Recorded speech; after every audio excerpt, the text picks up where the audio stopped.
നമസ്കാരം, ഞാൻ ഡോക്ടർ ദിവ്യ. ഇന്നത്തെ ഹെൽത്ത് ടോക്സിലേക്ക് എല്ലാവർക്കും സ്വാഗതം. ഇന്നത്തെ ഹെൽത്ത് ടോക്സിൽ നമ്മൾ സംസാരിക്കാൻ പോകുന്നത് നമ്മൾ അധികമൊന്നും ഉപയോഗിക്കാത്ത അല്ലെങ്കിൽ നമുക്ക് ഇതിന്റെ ആരോഗ്യ ഗുണം തിരിച്ചറിഞ്ഞു കഴിഞ്ഞാൽ നല്ല രീതിയിൽ തന്നെ നമ്മുടെ ആരോഗ്യം മെച്ചപ്പെടുത്താൻ സാധിക്കുന്ന നമുക്ക് സുലഭമായിട്ട് കിട്ടുന്ന ഒരു കാര്യത്തെക്കുറിച്ചാണ്. അതായത് റാഗി പല സ്ഥലങ്ങളിലും പല പേരിലാണ് അറിയപ്പെടുന്നത്.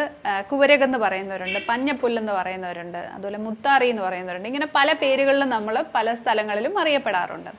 ഈ റാഗിയുടെ ഒരു ആരോഗ്യ ഗുണം എന്ന് പറഞ്ഞു കഴിഞ്ഞാൽ വളരെ വലുതാണ്. നമ്മൾ ഉദ്ദേശിക്കുന്നതിനെക്കാട്ടിലും എത്രയോ മടങ്ങ് പോഷക സമൃദ്ധമാണ് റാഗി എന്ന് പറയുന്നത്. അപ്പോൾ ഈ റാഗിയുടെ ഏറ്റവും വലിയ ഒരു ഗുണം നമുക്ക് എടുത്തു പറയേണ്ട ഒരു അവസ്ഥ എന്ന് പറയുന്നത്, ഇപ്പോൾ കുട്ടികളിൽ തന്നെ മുലപ്പാലിന് ശേഷം നമ്മൾ കട്ടിയാഹാരം കൊടുത്ത് തുടങ്ങുന്ന സമയത്ത് ഏറ്റവും പ്രധാനമായിട്ടും കൊടുക്കുന്ന ഒരു കാര്യമാണ് ഈ പഞ്ഞപ്പുല്ല് അല്ലെങ്കിൽ റാഗി എന്ന് പറയുന്നത്. കാരണം അതിനകത്ത് കാൽഷ്യം റിച്ച് ആണ്, അതുപോലെ തന്നെ പ്രോട്ടീൻ്റെ വലിയൊരു സോഴ്സാണ്,